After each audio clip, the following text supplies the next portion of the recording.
If heaven ever wishes to grant me a boon, it will be a total effacing of the results of a mere chance which fixed my eyes on a certain stray piece of shelf paper. It was nothing on which I would naturally have stumbled in the course of my daily round, for it was an old number of an Australian journal, the Sydney Bulletin, for April 18th, 1925. It had escaped even the cutting bureau, which had at the time of its issuance been avidly collecting material for my uncle's research. I had largely given over my inquiries into what Professor Angel called the Cthulhu cult, and was visiting a learned friend in Paterson, New Jersey, the curator of a local museum and a mineralogist of note. Examining one day the reserved specimens roughly set on the storage shelves in a rear room of the museum, my eye was caught by an odd picture in one of the old papers spread beneath the stones. It was the Sydney Bulletin I have mentioned, for my friend has wide affiliations in all conceivable foreign parts, and the picture was a half-tone cut of a hideous stone image almost identical with that which Legrasse had found in the swamp. Eagerly clearing the sheet of its precious contents, I scanned the item in detail, and was disappointed to find it of only moderate length. What it suggested, however, was of portentous significance to my flagging quest, and I carefully tore it out for immediate action. It read as follows: Mystery derelict found at sea. Vigilant arrives with helpless armed New Zealand yacht in tow. One survivor and dead man found aboard. Tale of desperate battle and deaths at sea. Rescued seaman refuses particulars of strange experience. Odd idol found in his possession. Inquiry to follow. The Morrison Company's freighter Vigilant, bound from Valparaiso, arrived this morning at its wharf in Darling Harbor, having in tow the battled and disabled but heavily armed steam yacht Alert of Dunedin, New Zealand, which was sighted April 12th in south latitude 34 degrees 21 minutes, west longitude 152 degrees 17 minutes, with one living and one dead man aboard. The Vigilant left Valparaiso March 25th, and on April 2nd was driven considerably south of her course by exceptionally heavy storms and monster waves. On April 12th, the derelict was sighted, and though apparently deserted, was found upon boarding to contain one survivor in a half-delirious condition and one man who had evidently been dead for more than a week. The living man was clutching a horrible stone idol of unknown origin, about a foot in height, regarding whose nature authorities at Sydney University, the Royal Society, and the Museum in College Street all profess complete bafflement, and which the survivor says he found in the cabin of the yacht in a small carved shrine of common pattern. This man, after recovering his senses, told an exceedingly strange story of piracy and slaughter. He is Gustav Johansen, a Norwegian of some intelligence, and had been second mate of the two-masted schooner Emma of Auckland, which sailed for Callao February 20th with a complement of 11 men. The Emma, he says, was delayed and thrown widely south of her course by the great storm of March 1st, and on March 22nd, in south latitude 49 degrees 51 minutes, west longitude 128 degrees 34 minutes, encountered the Alert, manned by a queer and evil-looking crew of Kanakas and half-castes. Being ordered peremptorily to turn back, Captain Collins refused, whereupon the strange crew began to fire savagely and without warning upon the schooner with a peculiarly heavy battery of brass cannon forming part of the yacht's equipment.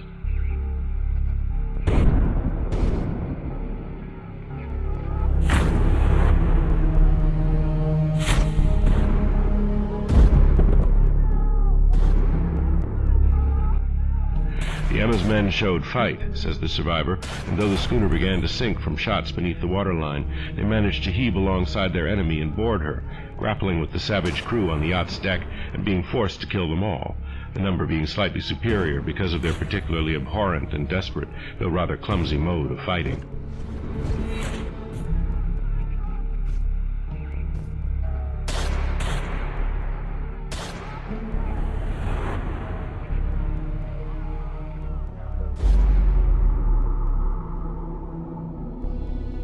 Three of the Emma's men, including Captain Collins and First Mate Green, were killed,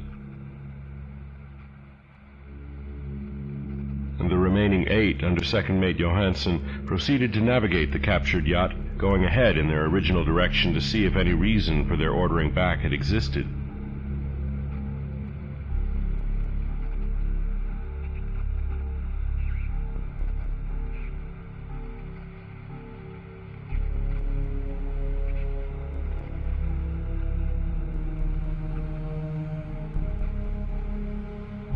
The next day, it appears, they raised and landed on a small island, although none is known to exist in that part of the ocean, and 6 of the men somehow died ashore, though Johansen is queerly reticent about this part of his story and speaks only of their falling into a rock chasm. Later, it seems, he and one companion boarded the yacht and tried to manage her, but were beaten about by the storm of April 2nd. From that time till his rescue on the 12th, the man remembers little, and he does not even recall when William Bryden, his companion, died. Bryden's death reveals no apparent cause and was probably due to excitement or exposure. Cable advises from Dunedin report that the Alert was well known there as an island trader and bore an evil reputation along the waterfront. It was owned by a curious group of half-castes whose frequent meetings and night trips to the woods attracted no little curiosity, and it had set sail in great haste just after the storm and earth tremors of March 1st. Our Auckland correspondent gives the Emma and her crew an excellent reputation, and Johansen is described as a sober and worthy man. The Admiralty will institute an inquiry on the whole matter beginning tomorrow, at which every effort will be made to induce Johansen to speak more freely than he has done hitherto. This was all, together with the picture of the hellish image, but what a train of ideas it started in my mind. Here were new treasuries of data on the Cthulhu cult, and evidence that it had strange interests at sea as well as on land. What motive prompted the hybrid crew to order back the Emma as they sailed about with their hideous idol? What was the unknown island on which 6 of the Emma's crew had died, and about which the mate Johansen was so secretive? What had the Vice Admiralty's investigation brought out, and what was known of the noxious cult in Dunedin? And most marvelous of all, what deep and more than natural linkage of dates was this which gave a malign and now undeniable significance to the various turns of events so carefully noted by my uncle? March 1st. Our February 28th, according to the international dateline, the earthquake and storm had come. From Dunedin, the Alert and her noisome crew had darted eagerly forth as if imperiously summoned, and on the other side of the earth poets and artists had begun to dream of a strange, dank, cyclopean city, whilst a young sculptor had molded in his sleep the form of the dreaded Cthulhu. March 23rd, the crew of the Emma landed on an unknown island and left 6 men dead, and on that date the dreams of sensitive men assumed a heightened vividness and darkened with dread of a giant monster's malign pursuit, whilst an architect had gone mad and a sculptor had lapsed suddenly into delirium. And what of this storm of April 2nd, the date on which all dreams of the dank city ceased, and Wilcox emerged unharmed from the bondage of strange fever? What of all this, and of those hints of old Castro about the sunken, star-born old ones and their coming reign, their faithful cult, and their mastery of dreams? Was I tottering on the brink of cosmic horrors beyond man's power to bear? If so, they must be horrors of the mind alone, for in some way the 2nd of April had put a stop to whatever monstrous menace had begun its siege of mankind's soul. That evening, after a day of hurried cabling and arranging, I bade my host adieu and took a train for San Francisco. In less than a month I was in Dunedin, where, however, I found that little was known of the strange cult members who had lingered in the old sea taverns. Waterfront scum was far too common for special mention, though there was vague talk about one inland trip these mongrels had made, during which faint drumming and red flame were noted on the distant hills. In Auckland I learned that Johansen had returned with yellow hair turned white after a perfunctory and inconclusive questioning at Sydney, and had thereafter sold his cottage in West Street and sailed with his wife to his old home in Oslo. Of his stirring experience, he would tell his friends no more than he had told the Admiralty officials, and all they could do was to give me his Oslo address. After that I went to Sydney and talked profitlessly with seamen and members of the Vice Admiralty Court. I saw the Alert, now sold and in commercial use, at Circular Quay in Sydney Cove, but gained nothing from its non-committal bulk. The crouching image with its cuttlefish head, dragon body, scaly wings, and hieroglyphed pedestal was preserved in the museum at Hyde Park, and I studied it long and well, finding it a thing of balefully exquisite workmanship, and with the same utter mystery, terrible antiquity, and unearthly strangeness of material which I had noted in Legras's smaller specimen. Geologists, the curator told me, had found it a monstrous puzzle, for they vowed that the world held no rock like it. Then I thought with a shudder of what old Castro had told Legras about the primal great ones. They had come from the stars, and had brought their images with them. Shaken with such a mental revolution as I had never before known, I now resolved to visit Nate Johansen in Oslo. Sailing for London, I re-embarked at once for the Norwegian capital, and one autumn day landed at the trim wharves in the shadow of the Egeberg. Johansen's address, I discovered, lay in the old town of King Harald Hårode, which kept alive the name of Oslo during all the centuries that the greater city masqueraded as Christiana. I made the brief trip by taxicab and knocked with palpitant heart at the door of a neat and ancient building with plastered front. A sad-faced woman in black answered my summons, and I was stung with disappointment when she told me in halting English that Gustav Johansen was no more. He had not survived his return, said his wife, for the doings at sea in 1925 had broken him. He had told her no more than he had told the public, but had left a long manuscript of technical matters, as he said, written in English, evidently in order to safeguard her from the peril of casual perusal. During a walk through a narrow lane near the Gothenburg dock, a bundle of papers falling from an attic window had knocked him down. 2 Lascar sailors at once helped him to his feet, but before the ambulance could reach him, he was dead. Physicians found no adequate cause for the end and laid it to heart trouble and a weakened constitution. I now felt gnawing at my vitals that dark terror which will never leave me till I, too, am at rest, accidentally or otherwise. Persuading the widow that my connection with her husband's technical matters was sufficient to entitle me to his manuscript, I bore the document away and began to read it on the London boat. It was a simple, rambling thing, a naive sailor's effort at a post-facto diary, and strove to recall day by day that last awful voyage.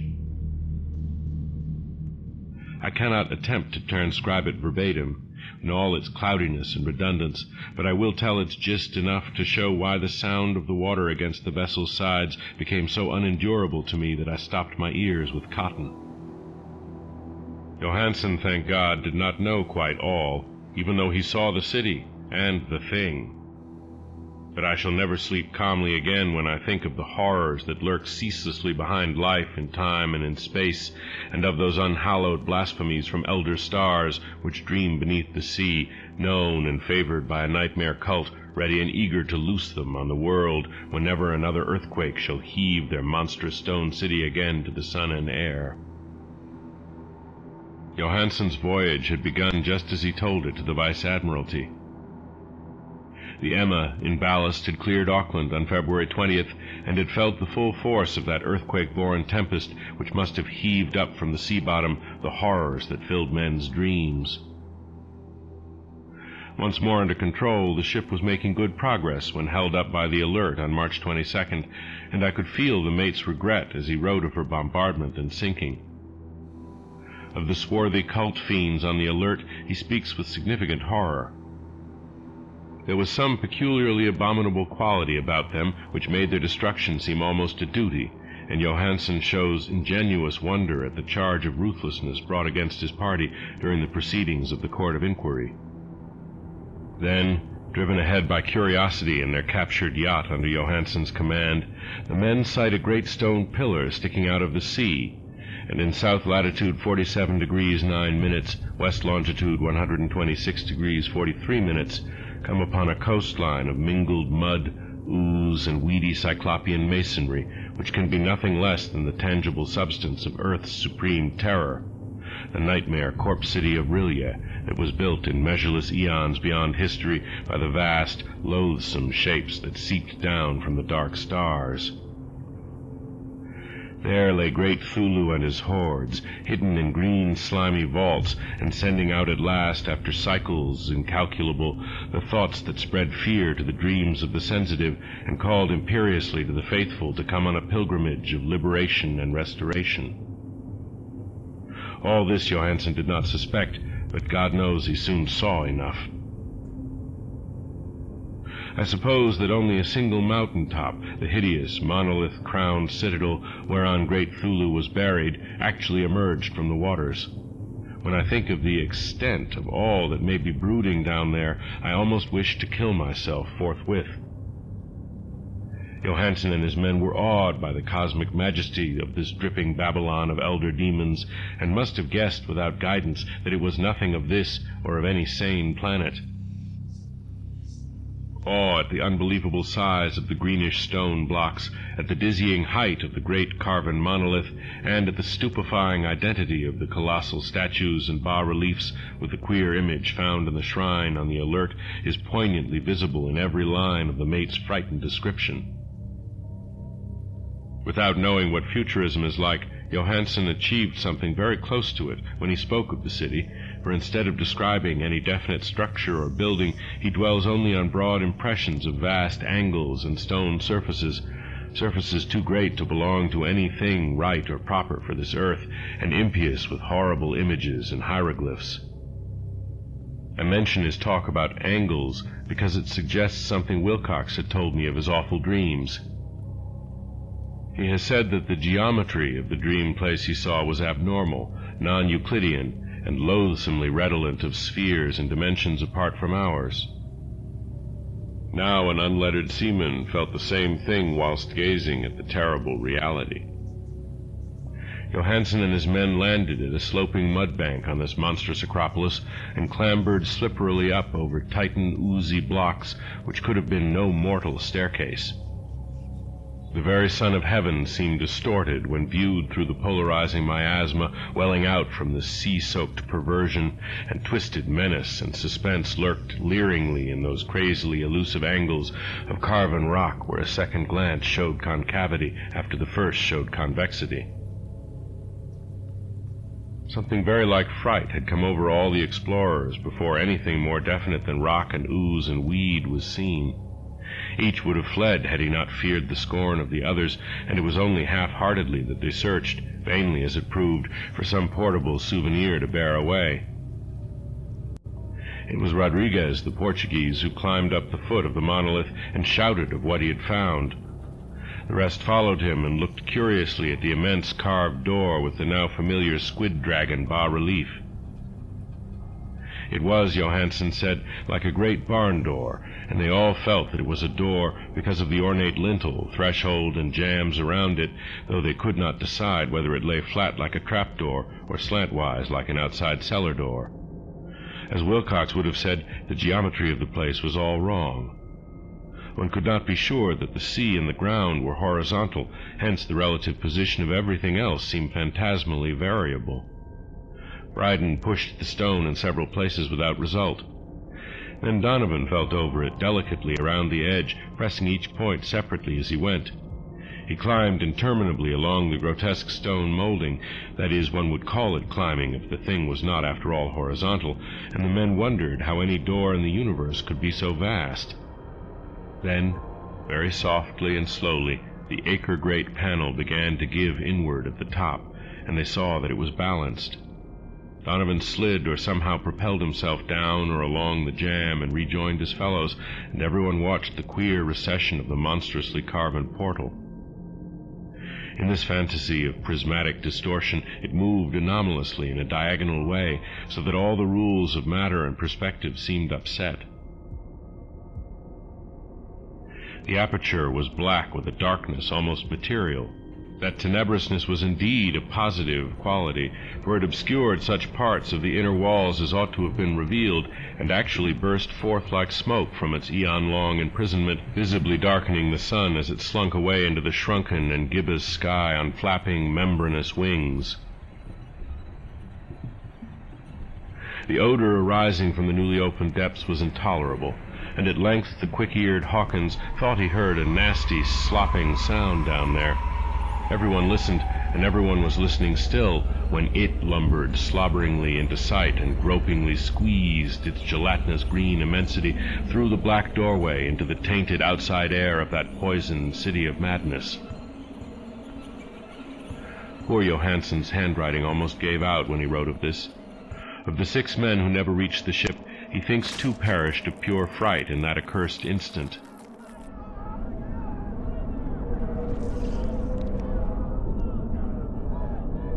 The thing cannot be described. There is no language for such abysms of shrieking and immemorial lunacy, such eldritch contradictions of all matter, force, and cosmic order. A mountain walked or stumbled. God! What wonder that across the earth the great architect went mad, and poor Wilcox raved with fever in that telepathic instant. The thing of the idols, the green, sticky spawn of the stars, had awaked to claim his own. The stars were right again, and what an age-old cult had failed to do by design, a band of innocent sailors had done by accident. After vigintillions of years, great Cthulhu was loose again and ravening for delight. 3 men were swept up by the flabby claws before anybody turned. God rest them, if there be any rest in the universe. They were Donovan, Guerrera, and Ångström. Parker slipped as the other 3 were plunging frenziedly over endless vistas of green-crusted rock to the boat, and Johansen swears he was swallowed up by an angle of masonry which shouldn't have been there, an angle which was acute but behaved as if it were obtuse. So only Bryden and Johansen reached the boat and pulled desperately for the Alert as the mountainous monstrosity flopped down the slimy stones and hesitated, floundering at the edge of the water. Steam had not been suffered to go down entirely, despite the departure of all hands for the shore, and it was the work of only a few moments of feverish rushing up and down between wheel and engines to get the Alert under way.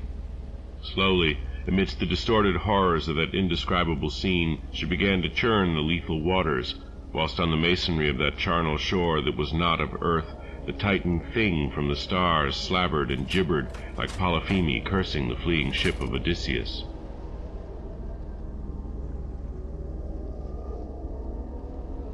Then, bolder than the storied Cyclops, great Cthulhu slid greasily into the water and began to pursue with vast, wave-raising strokes of cosmic potency. Bryden looked back and went mad, laughing shrilly as he kept on laughing at intervals, till death found him one night in the cabin whilst Johansen was wandering deliriously. But Johansen had not given out yet. Knowing that the thing could surely overtake the Alert until steam was fully up, he resolved on a desperate chance, and setting the engine for full speed, ran lightning-like on deck and reversed the wheel. There was a mighty eddying and foaming in the noisome brine, and as the steam mounted higher and higher, the brave Norwegian drove his vessel head-on against the pursuing jelly, which rose above the unclean froth like the stern of a demon galleon. The awful squid head with writhing feelers came nearly up to the bowsprit of the sturdy yacht, but Johansen drove on relentlessly. There was a bursting as of an exploding bladder, a slushy nastiness as of a cloven sunfish, a stench as of 1,000 open graves, and a sound that the chronicler would not put on paper.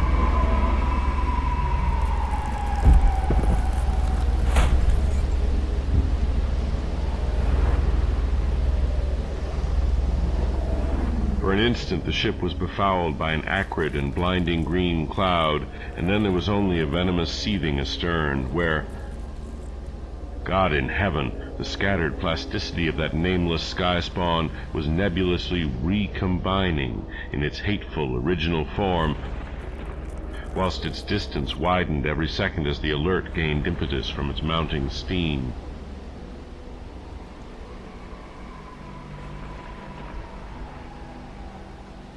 That was all.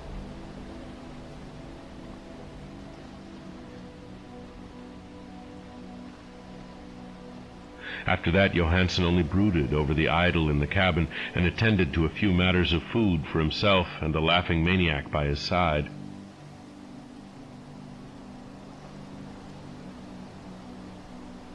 He did not try to navigate after the first bold flight, for the reaction had taken something out of his soul. Then came the storm of April 2nd, and a gathering of the clouds about his consciousness. There is a sense of spectral whirling through liquid gulfs of infinity, of dizzying rides through reeling universes on a comet's tail, and of hysterical plunges from the pit to the moon and from the moon back again to the pit, all livened by a cachinnating chorus of the distorted, hilarious elder gods and the green, bat-winged, mocking imps of Tartarus. Out of that dream came rescue, the Vigilant, the Vice-Admiralty Court, the streets of Dunedin, and the long voyage back home to the old house by the Egeberg. He could not tell. They would think him mad. He would write of what he knew before death came, but his wife must not guess. Death would be a boon if only it could blot out the memories. That was the document I read, and now I have placed it in the tin box beside the bas-relief and the papers of Professor Angel. With it shall go this record of mine, this test of my own sanity, wherein is pieced together that which I hope may never be pieced together again. I have looked upon all that the universe has to hold of horror, and even the skies of spring and the flowers of summer must ever afterward be poison to me. But I do not think my life will be long. As my uncle went, as poor Johansen went, so I shall go. I know too much, and the cult still lives. Cthulhu still lives too, I suppose, again in that chasm of stone which has shielded him since the sun was young. His accursed city is sunken once more, for the Vigilant sailed over the spot after the April storm, but his ministers on earth still bellow and prance and slay around idol-capped monoliths in lonely places. He must have been trapped by the sinking whilst within his black abyss, or the world would by now be screaming with fright and frenzy. Who knows the end? What has risen may sink, and what has sunk may rise. Loathsomeness waits and dreams in the deep, and decay spreads over the tottering cities of men. A time will come, but I must not and cannot think. Let me pray that if I do not survive this manuscript, my executors may put caution before audacity and see that it meets no other eye.